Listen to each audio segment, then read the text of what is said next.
이준석 바른미래당 당협위원장, 김수민 시사평론가 두 분 나오셨습니다. 어서 오십시오. 네, 안녕하세요. 안녕하세요. 요즘 이슈 토크에 오시는 분들 참 이름들이 자꾸 길어져가지고 이제 이정열 전 판사도 뭐 이정열 법무법인 동안 사무장으로 바뀌었고 여기도 바른미래당 당협위원장 이러니까 참 부르기가 좀 불편해요. 저는 아직까지도 바른미래당 이게 입에 안 익어가지고요. 그래가지고 그렇겠어요. 네. 어디 인사할 때마다 바른정당 이렇게 해가지고 지적 많이 받습니다. 그리고 바른미래당은 진짜 약자를 안 쓰는 거예요? 뭐 밤이당 이러면은 이제 좀 애매하니까. 좀 며칠 전에 박지원 의원 그렇죠. 인터뷰하는데 네. 보니까 밤이당 그러시던데. 네. 자기들이 민평당이라 불리니까 좀 짜증난 것 같긴 한데. 예. 밤이당도 있으니까 낮이당도 있어야 되는 거 아니냐 뭐 이런 허튼 낮이당. 개그도 나오더라고요. 자꾸 없는 집 조롱하지 말라니까. 없는 집은 아니죠. 국회의원이 몇 명인데. 네. 민평당보다 많잖아요. 저긴 더 없는 집이구나 생각해보니까. 근데 지지율 그 뭐 의원 수가 30명인데 지지율은 좀 그런 것 같아요. 예, 그러니까 뭐 사실 결국엔 지방선거라는 거는 나중에 이번에 어쩌면 큰 장이 서는 건 지방선거인데 네. 후보군이 어떻게 나오느냐에 따라 가지고 거기서 이제 지지율도 형성되기 때문에 그때 분위기를 좀 봐야죠. 지금 자유한국당 같은 경우에도 후보난이라고 하잖아요. 그게 반영될 수밖에 없는 거. 정치라는 건 항상 우리가 인물을 통해서 다음 정치 세력의 비전을 보는데 사실 정치권에 새로운 인물이 영입 안 된 지가 꽤 됐죠. 한동안. 이준석 위원장이 거의 마지막 아니에요? 저 한 10년째 이제 청년 정치인 하게 생겼습니다. 이제 보면은 그게 이제 남원정하고 항상 얘기해 보면은 남원정한테 맨날 왜 그렇게 그 개혁 세력의 선두주자처럼 인식되냐 그랬더니만은 나 다음에 20년 동안 영입 안 하더라고 이런 식으로 나오시더라고요. 근데 사실 여기서 말하는 남원정은 남경필, 원희룡, 정병국. 그분들이 이제 다 60 되셨어요. 거의 이제 50대 후반 중반 되셨어요. 그러니까 그동안 진짜 정치권에 거의 60은 아직 안 됐어요. 정병국 의원이 좀 정병국 의원이 하나 만나 그렇지. 네, 좀 빠르시죠. 그러니까 그래가지고 제가 봤을 때는 그 다음 세대가 저도 이제 참 항상 얘기하는 얘기지만 외롭다라는 느낌했던 게 뭐냐면 남원정은 남원정 셋이라 됐지. 저는 가서 무슨 뭐 이준석 손수조 뭐 이러다 손수조 이제 애 낳고 은퇴하고. 아 은퇴했어요 선수조? 은퇴 안 했는데 은퇴했다고 선수였으면? 지금 그냥 선언해 버리신 거 아니에요? 타의적으로? 생각해보니까 은퇴 선언을 한 적은 없네요. 아니 그러니까 요즘 정치 활동을 전혀 안 하나요? 제가 손수조 전 당협위원장 같은 경우는 교류를 계속 하거든요. 예. 일주일에 한두 번씩 얘기를 하는데 애 이제 두 번째 출산을 하고 그래요? 예, 그래서 지금은 정치에 좀 집중하기 어려운 상황이라 가지고 뜬 상황입니다. 바른미래당 상황에 대해서 제가 희망 고문을 좀 해드리자면 좋은 건 아니겠죠. 희망 고문이라서 이쪽에 이제 민주당과 자유한국당 사이 지대에 있는 정당의 처지라는 것이 이게 여론조사로 당분간 지지율이 제대로 안 잡힐 거예요. 그래서 잘 될 수도 있는 게 사실 국민의당도 총선 시즌 때 3% 가까이 내려간 적도 있었거든요. 예 맞아요. 근데 마지막에 개표함을 열었더니 이제 제2당으로 나온 거죠. 그렇죠. 정당 득표 기준으로 치면은. 그래서 바른미래당도 끝까지 한번 지켜봐야 될 것 같아요. 제가 그 당시에 선거 치르면서 진짜 안철수 대표랑 상대하면서 그 국민의당 지지율이 예측이 불가능하더라고 보면요. 그러니까 이게 여의도 연구소에서 항상 이제 여론조사를 주잖아요. 새누리당 후보들 같은 경우는. 네. 근데 들쭉날쭉이고 왜 지지하느냐 뭐 이런 거 물어보면요. 양쪽이 싫어서 뭐 이런데 이런 게 참 잡히기 힘든 지지율이거든요. 네. 그러다 보니까 막판에 이한구 파동 이제 나니까 이한구 공천 파동 나니까 그냥 무당층이었던 20%가 싹 거기다 얹히더라고요 보니까. 그러니까 이게 참 선거를 앞두고 예측하기 어려운 국면인 것 같습니다. 저건 어때요? 그 바른미래당의 지지율과 관련해서 자유한국당이 어쨌든 지금 평창 올림픽 기간에 그 남북 단일팀부터 시작해가지고 그 폐회식 때 김영철 온 거 등등 해서 그 청와대 시위까지 가고 아예 김영철 못 오게 길 막겠다고 또 그 추운 날씨에 밖에까지 나가고 그랬었는데 그게 아마 앞으로도 계속 이어질 가능성이 높을 것 같은데 계속 선거 저는 때까지. 그거 바른미래당 때문이라고도 보거든요. 그러니까 그 바른미래당하고 연관해가지고 어떻게 될 것 같습니까? 그러니까 바른미래당이 제가 봤을 때는 민주당 지지층을 뚫고 나가는 전략이 아직 없어요. 뭐 반사이득적으로 받을 수는 있습니다. 민주당이 실책을 범했을 때 차마 자유한국당을 찍을 수는 없으니까 바른미래당 찍겠다 해서 또 표가 불어날 수는 있는데 적극적으로 바른미래당이 민주당 지지층으로 혹은 진보 성향 시민들한테 뚫고 나가는 모습은 별로 없는 것 같고 그에 비해서 우클릭 행보는 특히 안보 쪽에는 확실하게 있는 편이에요. 바른미래당이. 그러면 자유한국당 쪽으로서는 위협을 느낄 수밖에 없고 이게 정치가 참 성동격서인 게 문재인 정권을 규탄하는 것 같지만 그 저희에는 바른미래당 그리고 또 거꾸로 방향에는 뭐 자유한국당에 대해서 못 믿어하는 친박 잔당이라고 할 수 있는 그분들이 또 있는 거겠죠. 그래서 그런 행보를 계속 이어갈 것 같고 저는 하나 재밌었던 거는 이제 그 드러눕고 했던 것이 이제 2018년 2월 25일이란 날짜란 말이죠. 이게 박근혜 전 대통령이 퇴임하는 날이 되겠죠. 예, 원래 임기를 채웠다면 퇴임하는 날이 될 테고 특히 김무성 전 대표 입장에서는 옛날에는 그날이 자신이 대통령으로서 선서하는 날이 될 수도 있다는 그런 희망을 가졌던 나날도 있을 거예요. 근데 그런 날에 추운 다리를 위해서 실제로 김영철이 온 날이 이제 그 5년 전에는 5년 전에 박근혜 대통령 취임식했던 날입니다. 25일이다 그날. 다 그러니까 그렇게 겹치기도 하는데 저는 이번에 좀 특이했던 게 뭐냐면은 사실 바른미래당 쪽에서는 제가 주도해가지고 저희는 이제 청와대 청원으로 갔거든요. 저희는. 네, 그래서 사실 언론 보도에는 청원자는 이렇게 말했다고 돼 있지만 그게 제가 쓴 청원입니다. 아 그래요? 네, 그런데 여기서 이제 반응이 놀라웠던 게 뭐냐면 아까 김수민 의원이 말한 것처럼 보수 정당 간의 경쟁 구도로 해야 될까 아니면 서로 못 믿어하는 구도가 있다고 해야 될까 하는데 제가 만든 청원이 이제 2만 명 가까이 지금 이제 돌파를 했거든요. 근데 아유 2만 명 뭐.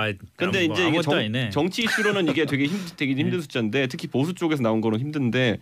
문제는 이제 그 처음에 청원이 몇천 명 단위로 급박히 올라갈 때 거기서 그럼 자유한국당 지지자들이 어떤 선택을 했냐 또는 자유한국당 지도부가 어떤 선택을 했냐 해서 제가 내부 인사한테 들었는데 저거 바른미래당에 이준석이 시작했다는데 저거 우리가 여기 올라탈 수는 없지 않느냐라는 얘기가 내부적으로 있었다 그래요. 그러다 보니까 아까 말했던 것처럼 경쟁을 하면 어떻게 되냐. 청원 이런 거 할 게 아니라 우리는 액션으로 가자 그래가지고 이제 진을 칠 수밖에 없었던 것인데 글쎄요 바른미래당을 의식하고 있는 것은 맞는 것 같다는 게 이번 해프닝에서 드러난 것 같습니다. 그런데 지금 구조적으로 지방선거까지 자유한국당은 어떻게든 더 우클릭하지 않겠어요? 여러 가지 이유에서? 아니 지금 이제 그 오른쪽에 더 자리가 없는데 거기서 우클릭하면 벼랑 끝으로 낙하하는 것이죠. 아니 그럼에도 불구하고 그럼 뭐 말을 좀 표현을 바꾸자면은 중도를 잡으려고 움직일 가능성은 높지가 않을 거 아니에요. 그렇죠. 그런데 제가 봤을 때는 오른쪽으로 가는 것도 승산이 쉽진 않은 게 아무리 그게 새가 없고 그렇다 하더라도 대한애국당이 보여주는 선정성만큼을 따라갈 수 있는 방법이 없습니다. 자유한국당이. 대한애국당을 그 흡수하거나 아예 대한애국당이 소멸할 정도로 자유한국당이 극우 쪽으로 많이 움직여야 될 만한 여러 가지 이유가 있지 않을까 싶은데. 그런데 저는 이런 생각이 드는 게 지방선거라는 건 결국에는 제가 봤을 때 결국 이 선거도 소선거구제인 것이 많기 때문에 구의원 빼고는 그렇기 때문에 50% 득표를 얻어야지 뭐라도 이기는 거거든요. 그런데 과연 그 전략으로 했을 때 수도권 전패를 예상하고 이제 가야 되는 것인데 홍준표 대표에게 그렇게 했을 때 실익이 있겠느냐. 예를 들어 이번 선거 결과에서 뭐 수도권 전패하거나 이렇게 되면은 결국엔 직을 내놓을 수밖에 없는 상황이고 그것도 불명예스럽게 내놓을 수밖에 없는 상황인데 쉽지 않은 선택일 겁니다. 왜냐하면 홍 대표도 본질적으로 그러니까 지난 3년 정도의 홍 대표의 이력을 잠깐 지워놓고 생각하면은 오히려 원래 새누리당보다는 약간 중도적 색채가 강한 분이었어요. 그렇죠. 그런데 갑자기 이제 대선 후보 하시고 이러면서 이제 어쩔 수 없이 전략적으로 이제 좀 이동하신 측면이 있는데 그게 선거 이기는데 쉽지 않을 거라는 생각을 하실 겁니다. 그거는. 그럼에도 불구하고 홍준표 대표가 지금 와가지고 또 선거가 몇 달 안 남았다고 갑자기 중도로 영역을 넓힌다는 것도 쉽지는 않을 것 같은데요. 오히려 그렇게 되면은 어떻게 보면은 자유한국당의 마지막까지 남은 그 강력한 지지자들한테 오해를 사거나 실망감을 줄 가능성도 높을 것 같은데요. 네, 그 홍 대표 발언들이 돌출 발언이 많은 것처럼 보이지만 특히 지난 대선 때 TV 토론에서 했던 것들을 복기를 해보면 철저히 계산적으로 했다는 발언들이 좀 보여요. 근데 지금은 전략이 보이지 않습니다. 그러니까 자유한국당과 홍준표 대표가 관성의 법칙에 따라서 움직이는 새로운 국면을 열거나 그런 것 같아요. 거기에 적응하고 있지 못하고 본인의 어떤 상상력이라든가 어떤 그 전략적으로 타진해 볼 수 있는 수들이 거의 고갈돼 버린 것이 아닌가. 그렇게밖에 판단을 못하겠고 특히 이제 주목할 만한 사건이 대구 경북 발전위원장을 맡았어요. 홍준표 대표가. 이게 보통 예전에 호남 지역 기반 정당에서 정동영 전 대표 같은 분이 대구를 사랑하는 뭐 열린우리당 의원 모임, 그러니까 동진 정책 이렇게 가서 하는 건데 이거는 원래 지역 기반에다가 다시 한번 텐트를 치고 자기네 집 앞마당에 텐트를 친 것이죠. 그러니까 이거는 지금 도대체 수가 안 보이는 것이 아닌가. 그리고 홍준표 대표로서도 지금은 나도 모르겠다. 에라이 모르겠다 이런 심정에 가까워 보이지 않을까 싶어요. 지금 나타나는 데서는 전혀 전략적이고 계산적인 걸 볼 수가 없습니다. 저는 홍 대표의 결국에 그 지금 약간 안타까운 지점이라고 하는 것은 결국에는 출마 후보군이 등장하지 않는다는 거. 그러니까 결국에는 이 모든 지방선거 선거의 핵심 선거는 결국에는 서울시장 선거거든요. 그런데 지금 당장 서울시장 후보가 잡히지 않는다는 거. 거기에 대해서 홍준표 대표는 물론 이제 과거의 관성으로 내가 홍정욱 뭐 전 의원에게 뭐 추파를 던지면은 솔직히 말하면 바로 이렇게 뭔가 피드백이 올 것이다. 아니면 뭐 장제원 의원의 형님 대신 장제국 총장한테 던지면 부산시장 후보가 될 것이다. 이런 생각을 좀 갖고 있었던 것 같아요. 그게 그렇겠죠. 지금까지 새누리당의 영입 방식이었거든요. 주면은 안 오고 백이겠어 뭐 이런 방식이었거든요. 근데 지금 그 상황이 전혀 아니라는 거죠. 그렇기 때문에 홍준표 대표 입장에서는 결국에는 어느 결정적인 순간에는 후보 영입이 안 되면 본인이 나가는 것까지 이제 선택해야 될 만큼 후보난이 되고 있다. 이게 제가 봤을 때는 지방선거 앞두고 큰 고민이라고 봅니다 지금. 그리고 거기에 맞춰가지고 본인은 물갈이 할 수 있다 생각해가지고 적을 여기저기 만들어놨어요. 예를 들어서 남경필 지사 오면은 안 준다 그랬죠 처음에. 그 다음에 뭐 권영진 시장도 안 줄 것 같이 얘기했죠. 지금 다 줘야 될 상황이에요. 왜냐하면 다른 후보군들이 등장하지 않기 때문에 경쟁력은. 그래도 대구 경북은 좀 낫지 않나요? 네? 그거는 좀 밀당의 성격은 있었던 것 같아요. 남경필, 권영진 등에 대해서 좀 툭하면 위협하고 약 올리듯이 얘기를 했는데 저는 그 당시에도 저러다가 주려고 하는 것 같다. 근데 애초에 위협이 되려면요. 예를 들어 홍 대표가 다른 사람을 제시하면서 그 사람의 지지율이 지금 있는 기존 후보들보다 나았을 때 위기감을 느끼는 것이지 현격하게 차이가 나는 후보들. 예를 들어 지금 뭐 대구에는 보면은 두 번째 후보로 거론되는 분이 이재만 전 최고위원, 이재만 전 최고위원인데 지금 그 지지율이 꽤 차이가 나거든요. 그리고 저쪽 뭐 최준경 장관 같은 경우에도 뭐 제시는 되었지만은 그렇게까지 큰 반향이 일지 않고 있는 상황 속에서 저는 홍 대표의 전략이 약간 지금 틀어졌다라는 생각은 지울 수가 없습니다. 그러니까 그 이제 밀당이라는 것이 권영진 대구시장이나 남경필 지사에 대한 위협이 아니라 그들을 싫어하는 당내 일각에게 보여주기 위한 것이었다라고 봐요. 예. 그래서 어쨌든 수수는 아마 남경필 권영진으로선 저러다 나 줄 거야라고 생각했을 수도 있고. 예. 근데 하여튼 홍준표 지사가 굉장히 양손에 실시간으로 측정하는 듯한 저울을 갖고 있는 듯한 사람인데 더 이상 지금 외통수에 몰려서 새로운 전략이 안 보이는 것 같고 말씀하셨던 대로 서울시장이라도 나가야 되는 거 아닌가. 2등을 목표로. 자유한국당으로서는 그렇게 보여요. 지금 왜냐하면 서울시장으로 바른미래당에서 만약 안철수 대표가 나온다 하면은 제가 이거는 자유한국당에 있는 최고위원급 인사와 제가 이 얘기를 나눴는데 참 고민이 된다고 얘기하더라고요. 그러니까 서울시장에서 3등한 후보를 낼 수는 없다라는 상황이 된 거니까 안철수 대표보다 득표력이 좋은 사람이 나가가지고 적어도 뭐 협상을 하거나 하는 게 있어야 되는데 지금 상황대로라면은 3등 후보가 될 가능성이 높다. 자유한국당 후보가 지금 거론되는 후보군으로서는. 그렇기 때문에 그 지점을 돌파하지 못하면 아마 서울에서부터 반란이 일어날 겁니다. 서울에 구청장 나가시는 분들이요. 반란 일으킵니다. 그럼 바로. 어쩌라는 거냐. 왜냐하면 지방선거는 투표지가 9장까지 나오는데 줄투표 성향이 있는데 보면은 결국 당 하나로 쭉 찍는 분들이 많은데 그렇다면은 서울시장 후보가 속된 말로 좀 비실비실하게 나오면은 어떻게 선거하라는 말이냐. 그럼 거기서부터 홍 대표 리더십이 타격받을 수 있다고 봅니다. 그렇죠. 그런데 안철수 후보는 어떻게 한대요? 안철수 후보라고 벌써 얘기했네. 안철수 전 대표는 뭐 최근에 기사를 보니까 거의 뭐 마음을 굳혀가는 것 같다는 얘기도 나오고. 지난번 주에도 저희가 이 얘기했던 것 같은데 결국에는 그러고 나서 기사가 또 나왔더라고요. 어떻게 추대하느냐 모양새가 아닐까. 그래서 뭐 그리고 만약에 결정하는 순간부터 이제 안철수 대표에게 리스크가 좀 있는 것이 출마 선언하면 그 다음부터 계속 여론조사가 돕니다. 그렇겠죠. 근데 지금 시점이 과연 여론조사가 돌기에 좋은 시점인가에 대해 가지고는 안철수 대표가 약간 좀 부담스러워할 가능성이 있습니다. 그래서 최대한 좀 늦추지 않을까 생각이 됩니다. 선언을. 안철수 대표 경쟁력이 있을까요? 근데 이제 뭐 지금 솔직히 1등은 어려워 보이잖아요. 근데 이제 2등, 3등, 2, 3위전이 굉장히 치열할 것이고 안철수 대표도 2등이라도 해서 자유한국당을 3위로 주저앉히면 대단히 큰 의미가 있지 않을까. 안철수 대표가 서울시장 선거에서 2등을 하고 자유한국당이 3위가 됐거나 의미가 없이 되거나 그럴 경우에 그게 바른미래당이 있어서 큰 정치적인 소득인가요? 자유한국당의 지지층 가운데서 소수 정당은 굳이 지지하지 못하겠다라고 하는 1, 2등 중에 한쪽을 지지하겠다라고 하는 투표 패턴을 가진 분이 많기 때문에 그러니까 지난 대선 때도 보수층에서 한꺼번에 좀 옮겨붙어서 그 힘에 입어서 이제 안철수 국민의당 대표가 거의 문재인 후보와 동률에 가까운 잠깐이지만 그런 결과가 있었기 때문에 빠르게 어쩌면 생각보다 더 빠르게 자유한국당 지지층 이탈이 벌어질 수는 있겠죠. 저는 그래서 이번에 만약에 그 출마를 하게 되면 안철수 대표가 제 생각에 이분 절대 후보 단일화 요구를 하지도 않을 것이고 받아들이지도 않을 가능성이 높습니다. 이건 왜냐하면은 이분의 지금까지 정치 이력을 봤을 때 그 국민의당의 그 기억을 잊을 수가 없을 거예요 보면은. 네. 네, 그렇기 때문에 아마 이번에도 돌파할 가능성이 높고 그렇기 때문에 자유한국당 쪽에서 뭔가 먼저 손을 내밀기도 좀 어려워지는 상황이 올 겁니다. 그렇기 때문에는 아까 말했던 것처럼 결국에는 전술적 전략적으로 자유한국당이 후보를 내느냐 마느냐 고민하게 될 가능성이 상당히 높아 보입니다 지금. 근데 그거는 거대 정당이고 역사가 깊은 정당으로서 망신이거든요. 연대가 안 될 경우에 후보를 안 낸다는 거는 굉장히 그 위험한 선택일 것 같은데요. 위험하지만 내 가지고 무조건 3등하는 것보다는 덜 위험하다라고 이제 보는 그 상황이고.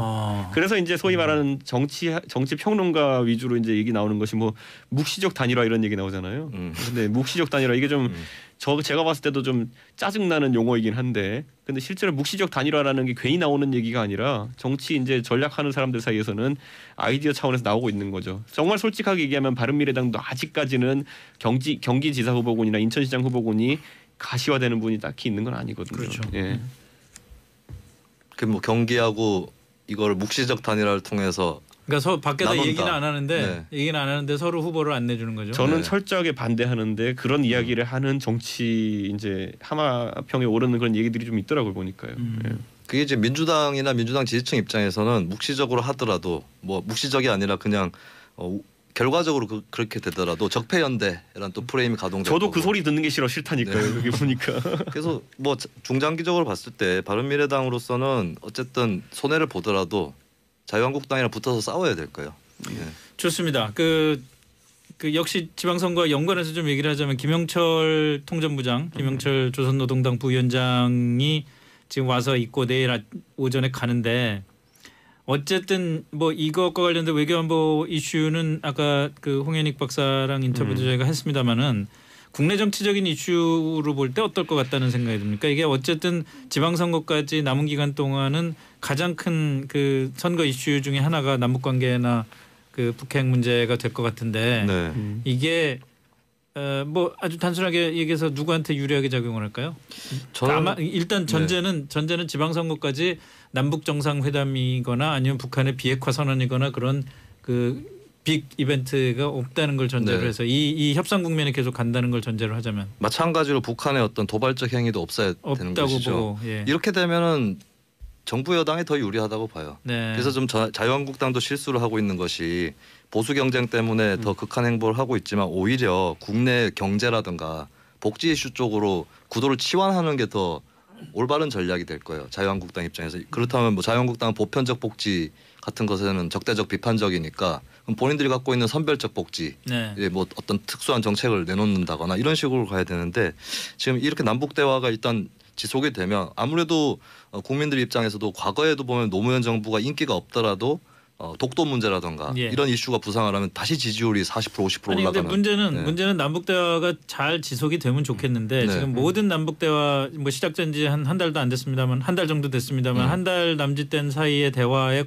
과정마다 자유한국당이 그 정치적인 이익을 모색할 수 있을 만한 이벤트들이 자꾸 생긴단 말이에요. 대표적인 게 김영철의 그 박람이었고 자유한국당 지지층 안에서는 충분히 자유한국당이 이걸 문제 제기함으로 해서 지지율을 올릴 수 있는 기회가 됐잖아요. 근데 앞으로도 그럴 수 있는 게 많단 말이에요. 예를 들어서 그 한미 군사 훈련을 좀 연기하자고 했다. 그러면은 뭐 정부를 지지하는 사람들 입장에서야 뭐 당연히 대화를 위해서 그럴 수 있는 거지. 그렇지만 자유한국당 지지자들 또는 자유한국당 지지를 했으면 좋겠는데 좀 그러던 사람들 사이에서는 또 그것도 결집의 이유가 될 수가 있는 거 아니에요? 자유한국당이 지금 이제 예를 들어 지지율이 일부 조사에서 이제 뭐 나오는 것들을 보면은 바른미래당보다 조금 높다고 나올 수 있겠지만은 문제는 뭐냐면은 바른미래당은 제가 지금까지 지지층을 저희 당원도 봐도 아직까지 바른미래당 사람들이 바른미래당의 특정 정치인을 싫어하고 이런 건 없습니다. 그러니까 뭐냐면 적어도 이 지지율은 순수하다는 거예요, 숫자가. 근데 문제는 뭐냐면은 오늘 제가 이제 그 청계천 광장에서 그 자유한국당 분들이 그 규탄 집회하는 거 봤거든요. 제가 그 페이스북 라이브 영상이 뜨기를 봤는데 굉장히 복잡한 지지층이 지금 안에 그 포함되어 있는 것이 예를 들어 김무성 대표가 먼저 이제 위원장으로서 추진 영상에서 발언하고 전희경 의원이 하고 이런 일련의 과정들을 봤는데 함성 소리가 같은 현장인데 다르게 나와요. 그러니까 당내에 지금 여러 가지 이견이 묶여 있다는 거예요. 어떻게 다르게 나왔어요? 그러니까 이번에 제가 놀랐던 게 뭐냐면 김무성 대표 저도 이제 여러 행사에 같이 가봤지만은 그렇게까지 함성이 적게 나올 일은 아니었는데 바른정당에 돌아간 뒤에 김무성 의원이 공개적 행사하는 거 처음 제가 봤는데 예. 이렇게 막 마이크 잡고 있는데 잘했어요 말도. 그런데 거의 뭐 박수나 아니면 함성 같은 게 적게 나왔다. 대신 전희경 의원이 나오니까 실제 정치적 중량감은 둘이 좀 차이가 나잖아요. 그럼에도 불구하고 환호성이 나오더라고요. 보니까 저는 이런 걸 보면서 자유한국당에서 과연 지지층이라고 지금 이제 크게 예. 엮여 있는 분들이 과연 아까 말했던 것처럼 아무리 안보 행보를 한다고 해가지고 하나의 어떤 이런 집단으로 묶여 나올 수 있느냐. 저는 아직까지는 관성에 의한 지지율이 좀 많다 보고 예. 내부에 또 갈등이 또 분출될 가능성이 좀 있다. 이런 생각을 좀 하게 됩니다. 지금. 김영철 방문을 예시로 말씀을 드리면 네. 이게 만약에 천안함 유족이라던가 연평도의 좀 피해자분들이 전면에 보이는 그러한 모습이었다면 예. 국민 여론도 굉장히 김영철 방문에 대해서는 비판적으로 갔을 수 있는데 자유한국당 의원들이 이렇게 오바해서 행보를 함으로 인해서 오히려 그게 더 가라앉아 버렸어요. 네. 논란들이. 그래서 자유한국당이 계속해서 이런 식으로 행동하게 되면 문재인 정부로서는 악재가 될 수 있는 일조차도 그냥 사그라든 채로 갈 수도 있다. 저는 그리고 남북 대화에 대한 기대감이라는 건 저도 예를 들어 보수층이긴 하지만은 저 같은 경우에 남북 대화에 대한 기대감 자체는 있습니다. 네. 네, 다만 이 기대감이라는 게 당당한 외교의 선 안에서 이루어지길 바라는 건데 지금 자유한국당 같은 경우에는 대화는 무조건 안 된다라는 취지로 또 이렇게 해석되고 있는 것도 안보에 있어가지고 제가 봤을 때는 우리 국민들이 그렇게 단순하게 이렇게 칼로 잘리듯이 왼쪽 오른쪽 갈리는 게 아니거든요. 예. 한쪽으로는 불안하면서도 기대감이 있는 것이고 이런 심리를 잘 살려내면은 굉장히 정교한 정치적 메시지들이 필요한데 그렇죠. 지금은 약간 무조건 반사적인 어떤 반응이 아닌가라는 생각이 들어가지고 저는 뭐 큰 틀에서는 자유한국당과 뭐 비슷한 의견도 있지만은 생각해봤을 때는 조금은 더 섬세해져야 된다라는 생각을 하게 됩니다. 굳이 조언하자면. 자유한국당 네. 그렇고 바른미래당에 대해서 이 안보 이슈 국면에서 네. 어떤 스탠스를 취해야 될지 굳이 충고를 하자면 어떤 충고를 할 수 있겠습니까? 방금 이제 이준석 의원 얘기하신 게 이제 총론적으로 맞는 방향인데 근데 그 구체적인 메시지가 바른미래당에서도 좀 나오고 있지 않다는 느낌이 예. 들어요. 자유한국당하고 대북이나 안보 이슈에서 크게 차이가 없지 않나. 네. 예, 그래서 그 부분 아까 말씀하신 대로 그러니까 지금 국민 여론이 강론에서는 남북 관계 이슈에 대해서 뭐 반대하거나 대북 강경적인 그런 흐름도 있지만 총론에서는 계속 대북 포용이 옳다였거든요. 예, 그 틈새를 찾아내는 게 과제가 되겠죠. 알겠습니다. 자 오늘 여기까지 하죠. 그러면은 남원정한테 맨날 왜 그렇게 그 개혁 세력의 선두주자처럼 인식되냐고 했더니만은 나 다음에 20년 동안 영입 안 하더라고 이런 식으로 나오시더라고요. 근데 사실 여기서 말하는 남원정은 남경필, 원희룡, 정병국 그분들이 이제 다 60 되셨어요. 거의 이제 50대 후반 중반 되셨어요. 그러니까 그동안 진짜 정치권에 거의 60은 아직 안 됐어요. 정병국 의원이 좀 정병국 의원이 하나 만나 그렇지. 네, 좀 빠르시죠. 그러니까 그래가지고 제가 봤을 때는 그 다음 세대가 저도 이제 참 항상 하는 얘기지만 외롭다라는 느낌이었던 게 뭐냐면 남원정은 남원정 셋이었댔지. 저는 가서 무슨 뭐 이준석 선수조 뭐 이러다 선수조 이제 애 낳고 은퇴하고. 아 은퇴했어요 선수조? 은퇴 안 했는데 은퇴했다고 지금 그냥 선언해버리신 거 아니에요? 타의적으로? 생각해보면 은퇴 선언을 한 적은 없네요. 아 그러니까 요즘 정치 활동을 전혀 안 하나요? 제가 선수조 전 당협위원장 같은 경우는 교류를 계속 하거든요. 예. 일주일에 한두 번씩 얘기를 하는데 애 이제 두 번째 출산을 하고 그래요? 예, 그래서 지금은 정치에 좀 집중하기 어려운 상황이라 가지고 뜬 상황입니다. 바른미래당 상황에 대해서 제가 희망 고문을 좀 해드리자면 좋은 건 아니겠죠. 희망 고문이라서 이쪽에 이제 민주당과 자유한국당 사이 지대에 있는 정당의 처지라는 것이 이게 여론조사로 당분간 지지율이 제대로 안 잡힐 거예요. 그래서 잘 될 수도 있는 게 사실 국민의당도 총선 시즌 때 3% 가까이 내려간 적도 있었거든요. 예, 맞아요. 근데 마지막에 개표함을 열었더니 이제 제2당으로 나온 거죠. 그렇죠. 정당 득표 기준으로 치면은. 그래서 바른미래당도 끝까지 한번 지켜봐야 될 것 같아요. 제가 그 당시에 선거 치르면서 진짜 안철수 대표랑 상대하면서 그 국민의당 지지율이 예측이 불가능하더라고요. 그러다 보니까 아까 말했던 것처럼 경쟁을 하면 어떻게 되냐. 청원 이런 거 할 게 아니라 우리는 액션으로 가자 그래가지고 라인으로. 이제 진을 칠 수밖에 없었던 것인데 글쎄요. 바른미래당을 의식하고 있는 것은 맞는 것 같다는 게 이번 해프닝에서 드러난 것 같습니다. 그런데 지금 구조적으로 지방선거까지 자유한국당은 어떻게든 더 우클릭하지 않겠어요? 여러 가지 이유에서? 아니 지금 이제 그 오른쪽에 더 자리가 없는데 거기서 우클릭하면 벼랑 끝으로 낙하하는 것이죠. 아니 그럼에도 불구하고 그럼 뭐 말을 좀 표현을 바꾸자면은 중도를 잡으려고 움직일 가능성은 높지가 않을 거 아니에요. 그렇죠. 그런데 제가 봤을 때는 오른쪽으로 가는 것도 승산이 쉽진 않은 게 아무리 그게 새가 없고 그렇다 하더라도 대한애국당이 보여주는 선정성만큼을 따라갈 수 있는 방법이 없습니다. 자유한국당이.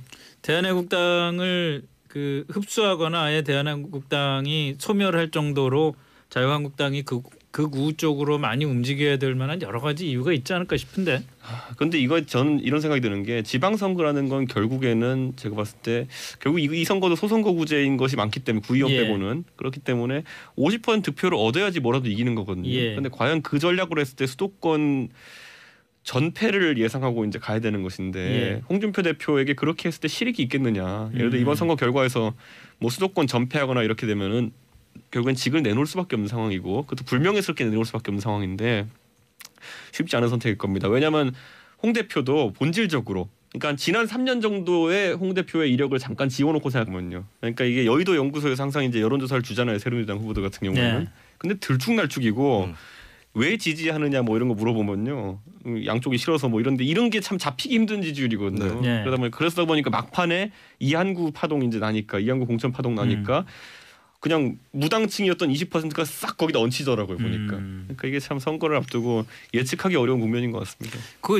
저건 어때요? 그 바른미래당의 지지율과 관련해서 자유한국당이 어쨌든 지금 평창 올림픽 기간에 그 남북 단일팀부터 시작해가지고 그 폐회식 때 김영철 온 거 등등해서 그 청와대 시위까지 가고 아예 김영철 못 오게 길 막겠다고 또 그 추운 날씨에 밖에까지 나가고 그랬었는데 그게 아마 앞으로도 계속 이어질 가능성이 높을 것 같은데 계속 선거 때까지. 저는 그거 바른미래당 때문이라고도 보거든요. 그러니까 그 바른미래당하고 연관해가지고 어떻게 될 것 같습니까? 그러니까 바른미래당이 제가 봤을 때는 민주당 지지층을 뚫고 나가는 전략이 아직 없어요. 뭐 반사이득적으로 받을 수는 있습니다. 민주당이 실책을 범했을 때 차마 자유한국당을 찍을 수는 없으니까 바른미래당 찍겠다 해서 또 표가 불어날 수는 있는데 적극적으로 바른미래당이 민주당 지지층으로 혹은 진보 성향 시민들한테 뚫고 나가는 모습은 별로 없는 것 같고 그에 비해서 우클릭 행보는 특히 안보 쪽에는 확실하게 있는 편이에요. 바른미래당이. 그러면 자유한국당 쪽으로서는 위협을 느낄 수밖에 없고 이게 정치가 참 성동격서인 게 문재인 정권을 규탄하는 것 같지만 그 저희에는 바른미래당 그리고 또 거꾸로 방향에는 뭐 이준석 바른미래당 당협위원장, 김수민 시사평론가 두 분 나오셨습니다. 어서 오십시오. 안녕하세요. 요즘 이슈 토크에 오시는 분들 참 이름들이 자꾸 길어져가지고 이제 이정열 전 판사도 뭐 이정열 법무법인 동안 사무장으로 바뀌었고 여기도 바른미래당 당협위원장 이러니까 참 부르기가 좀 불편해요. 저는 아직까지도 바른미래당 이게 입에 안 익어가지고요. 가가지고 그렇겠어요. 어디 인사할 때마다 바른정당 이렇게 해가지고 지적 많이 받습니다. 그럼 바른미래당은 진짜 약자를 안 쓰는 거예요? 뭐 밤이당 이러면은 이제 좀 애매하니까. 며칠 전에 박지원 의원 인터뷰하는데 보니까 밤이당 그러시던데. 자기들이 민평당이라 불리니까 좀 짜증난 것 같긴 한데. 밤이당도 있으니까 낮이당도 있어야 되는 거 아니냐. 뭐 이런 허튼 개그도 나오더라고요. 자꾸 없는 집 조롱하지 말라니까. 없는 집은 아니죠. 국회의원이 몇 명인데. 민평당보다 많잖아요. 저긴 더 없는 집이구나 생각해 보니까. 근데 지지율 그 뭐 의원 수가 30명인데 지지율은 좀 그런 것 같아요. 그러니까 뭐 사실 결국엔 지방선거라는 거는 나중에 이번에 어쩌면 큰 장이 서는 건 지방선거인데 후보군이 어떻게 나오냐에 따라 가지고 거기서 이제 지지율도 형성되기 때문에 그때 분위기를 좀 봐야죠. 지금 자유한국당 같은 경우에도 후보난이라고 하잖아요. 그게 반영될 수밖에 없는 거. 정치라는 건 항상 우리가 인물을 통해서 다음 정치 세력의 비전을 보는데 사실 정치권에 새로운 인물이 영입 안 된 지가 꽤 됐죠. 한동안. 이준석 위원장이 거의 마지막 아니에요? 저 한 10년째 이제 청년 정치인 하게 생겼습니다. 이제 보면은 그게 이제 남원정하고 항상 얘기해 보면 자유한국당에 대해서 못 믿어하는 친박 잔당이라고 할 수 있는 그분들이 또 있는 거겠죠. 그래서 그런 행보를 계속 이어갈 것 같고 저는 하나 재밌었던 거는 이제 그 드러눕고 했던 것이 이제 2018년 2월 25일이란 날짜란 말이죠. 이게 박근혜 전 대통령이 퇴임하는 날이 되겠죠. 원래 임기를 채웠다면 퇴임하는 날이 될 테고 특히 김무성 전 대표 입장에서는 옛날에는 그날이 자신이 대통령으로서 선서하는 날이 될 수도 있다는 그런 희망을 가졌던 나날도 있을 거예요. 근데 그런 날에 추운 다리를 위해서 실제로 김영철이 온 날이 이제 그 5년 전에는 5년 전에 박근혜 대통령 취임식했던 날입니다. 25일이 다 그러니까 그렇게 겹치기도 하는데 저는 이번에 좀 특이했던 게 뭐냐면은 사실 바른미래당 쪽에서는 제가 주도해가지고 저희는 이제 청와대 청원으로 갔거든요. 저희는. 그래서 사실 언론 보도에는 청원자는 이렇게 말했다고 돼 있지만 그게 제가 쓴 청원입니다. 그래요?